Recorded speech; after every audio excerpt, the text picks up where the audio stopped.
যুগান্তরের প্রধান শিরোনাম, জুলাই হত্যাকাণ্ডে আনুষ্ঠানিক অভিযোগ জমা আজ, হাসিনার বিচার প্রক্রিয়া শুরু। খবরটিতে বলা হয়, প্রসিকিউশনের পক্ষ থেকে আন্তর্জাতিক অপরাধ ট্রাইব্যুনালে বহুল প্রতীক্ষিত এই ফরমাল চার্জ দাখিল করবেন চিফ প্রসিকিউটর মোহাম্মদ তাজুল ইসলাম। শেখ হাসিনার পাশাপাশি সাবেক স্বরাষ্ট্রমন্ত্রী আসাদুজ্জামান খান এবং অভ্যুত্থান সময়ের আইজিপি চৌধুরী আবদুল্লাহ আল মামুনকে আসামি করা হয়েছে আনুষ্ঠানিক অভিযোগে। দ্বিতীয় প্রধান শিরোনাম, প্রাথমিক ও মাধ্যমিক স্তর শিক্ষার্থীদের হাতে 33% নিম্নমানের বই। আসন্ন বাজেট নিয়ে প্রকাশিত খবরের শিরোনাম, লক্ষ্যমাত্রা অর্জন কঠিন, বিনিয়োগে উচ্চাভিলাষী ব্যয়ে লাগাম। বিনিয়োগের লক্ষ্যমাত্রা আসছে বাজেটে 18,890 কোটি টাকা।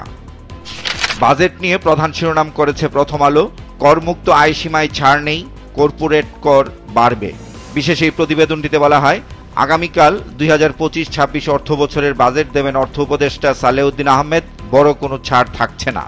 দ্বিতীয় প্রধান শিরোনাম, আবহাওয়া পরিস্থিতি, ভারী বৃষ্টিপাত আরও 2 দিন, বন্যার ঝুঁকিতে 4 জেলা। খবরটিতে বলা হয়, সুনামগঞ্জ, সিলেট, মৌলভীবাজার ও নেত্রকোনা জেলা বন্যার ঝুঁকিতে থাকবে বলে বন্যা সতর্কীকরণ কেন্দ্রের পূর্বাভাসে বলা হয়েছে। প্রথম পৃষ্ঠার প্রথম কলামে গুরুত্ব সহকারে প্রকাশিত আরেকটি খবরের শিরোনাম, সংস্কার নিয়ে দলগুলোর সঙ্গে প্রধান উপদেষ্টার বৈঠক আগামীকাল। এতে বলা হয়, কাল বিকেল 4টায় বাংলাদেশ ফরেন সার্ভিস একাডেমি মিলনায়তনে এ আলোচনা হবে। ঐকমত্য কমিশনের সভাপতি অধ্যাপক মোহাম্মদ ইউনুস আলোচনার উদ্বোধন করবেন। আইন শৃঙ্খলা পরিস্থিতি নিয়ে প্রকাশিত আরেকটি খবরের শিরোনাম, হয়রানির অভিযোগ, কারাবন্দী অধ্যাপক আনোয়ারা 4 বছর আগে অবসরে যান, জীবিত ভাইকে জুলাই আন্দোলনে মৃত দাবি করে মামলা। গাজা পরিস্থিতি নিয়ে প্রথম পৃষ্ঠায় বক্স আকারে প্রকাশিত আরেকটি বেদনাদায়ক খবরের শিরোনাম, প্রতি 20 মিনিটে গাজায় এক শিশু হতাহত হচ্ছে। জাতীয় চক্ষু বিজ্ঞান ইনস্টিটিউট ও হাসপাতাল নিয়ে শেষ পৃষ্ঠায় প্রকাশিত খবরের শিরোনাম, 4 দিন ধরে চিকিৎসা সেবা বন্ধ। এতে বলা হয়, চিকিৎসক, নার্স, কর্মচারীরা গতকালও কাজে যাননি। জুলাই অভ্যুত্থানে আহত ব্যক্তিদের সঙ্গে আলোচনায় ফল আসেনি। আইন শৃঙ্খলা পরিস্থিতি নিয়ে প্রধান শিরোনাম করেছে সমকাল, 3,59,000 গ্রেপ্তার, সারা দেশে 10 মাসে গ্রেপ্তারের চিত্র। বিশেষ এই প্রতিবেদনটিতে বলা হয়, পুলিশ পুরোপুরি ঘুরে দাঁড়ানোর চেষ্টা করছে, তাই অভিযান ও গ্রেপ্তারে গতি এসেছে।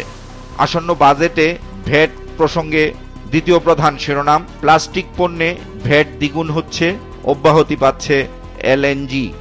আবহাওয়া পরিস্থিতি নিয়ে প্রকাশিত খবরের শিরোনাম, পানি বাড়ছে, ভাঙন ধসে আতঙ্ক। খবরটিতে বলা হয়, স্রোতে ভেসে গেল 2 বোন, বিদ্যুতায়িত হয়েছেন গৃহবধূ। লক্ষ্মীপুরের অনেক এলাকায় এখনো বিদ্যুৎ বিচ্ছিন্ন। আর ঢাকার 4 ফ্লাইট নামল চট্টগ্রামে। ডেঙ্গু নিয়ে শেষ পৃষ্ঠায় প্রকাশিত বিশেষ আরেকটি খবরের শিরোনাম, জুনে ডেঙ্গু সংক্রমণ বৃদ্ধির শঙ্কা। খবরটিতে বলা হয়, 5 মাসের মধ্যে মে মাসে সর্বোচ্চ রোগী, আন্দোলনে ব্যস্ত মশক নিধনের কর্মীরা। আর চলতি বছর এ পর্যন্ত 23 জনের মৃত্যু হয়েছে, আক্রান্ত হয়েছেন 4,345 জন।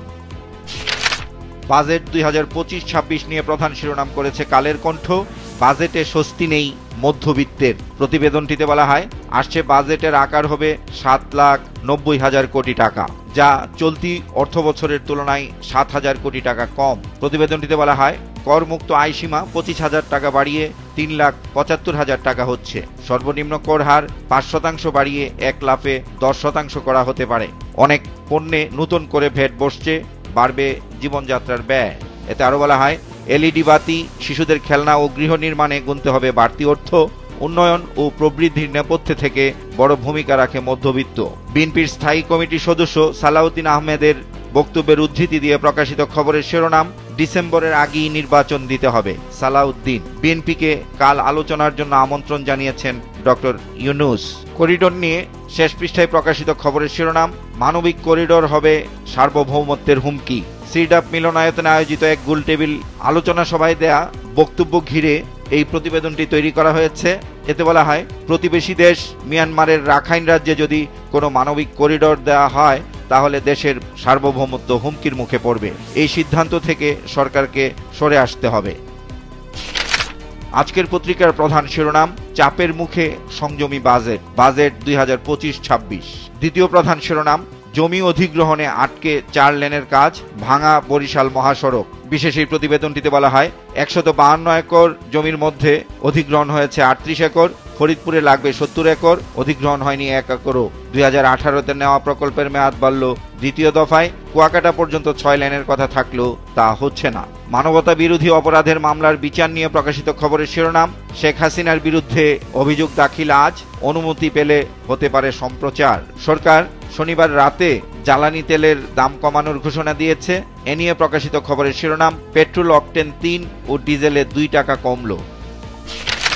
বাংলাদেশ প্রতিদিনের প্রধান শিরোনাম, ভালো নেই দেশের মানুষ। খবরটিতে বলা হয়, দ্রব্যমূল্যের ঊর্ধ্বগতি, সঞ্চয় ভেঙে খাচ্ছে সাধারণ মানুষ, বিনিয়োগকারী ভীত, ব্যবসায়ীরা আতঙ্কে, গ্যাস বিদ্যুৎ সংকটে ঘুরছে না শিল্পের চাকা, আইন শৃঙ্খলার অবনতি, চলছে মব ভায়োলেন্স, উচ্চ সুদের হার, ব্যাংকে টাকা সংকট। তারেক রহমানের উদ্ধৃতি দিয়ে প্রথম কলামে প্রকাশিত খবরের শিরোনাম, শহীদদের প্রত্যাশিত বাংলাদেশ গড়ে তুলতে চাই, তারেক রহমান।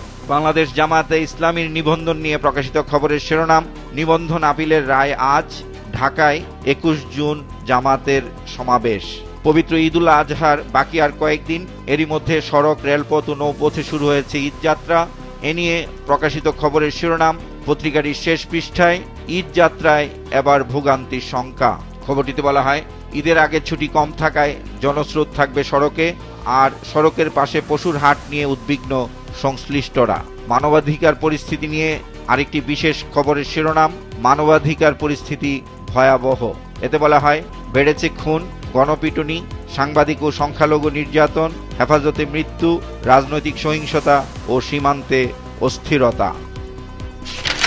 দেশ রূপান্তরের প্রধান শিরোনাম, দেশীয় শিল্পে আসতে পারে ধাক্কা, 2025-26 অর্থ বছরের বাজেট কাল। বিশেষ এই প্রতিবেদনটিতে বলা হয়, শতাধিক পণ্যের সম্পূরক শুল্ক প্রত্যাহার হতে পারে, প্রায় 200 পণ্যের সম্পূরক শুল্ক কমানো হচ্ছে, বেশ কিছু পণ্যের নিয়ন্ত্রণমূলক শুল্ক কমছে। এর পাশাপাশি প্রকাশিত আরেকটি খবরের শিরোনাম, খরচ বাড়ছে নারীর সাজসজ্জায়। এতে বলা হয়, বেশি দাম বাড়তে পারে লিপস্টিকের, দাম বাড়তে পারে ফেস কিংবা স্কিনে ব্যবহৃত ক্রিমের, দ্বিগুণ হতে পারে মেকআপ কিট, ফাউন্ডেশনের আমদানি মূল্য, আর খরচ বাড়তে পারে পাউডার ও ফেস ওয়াশে। প্রধান উপদেষ্টাকে নিয়ে প্রথম পৃষ্ঠায় প্রকাশিত আরেকটি খবরের শিরোনাম, জাপান সফর শেষে দেশে ফিরেছেন ডক্টর ইউনূস। কালবেলার প্রধান শিরোনাম, ডিসেম্বরের মধ্যে নির্বাচন চায় 34 দল, নিবন্ধিত দলে নির্বাচন বিতর্ক। প্রতিবেদনটিতে বলা হয়, সংস্কার ও বিচার শেষে নির্বাচন চায় 3টি দল, মন্তব্যে রাজি নয় 3টি দল, অবস্থান পরিষ্কার নয় 5টি দলের, আর সাড়া মেলেনি 4টি দলের।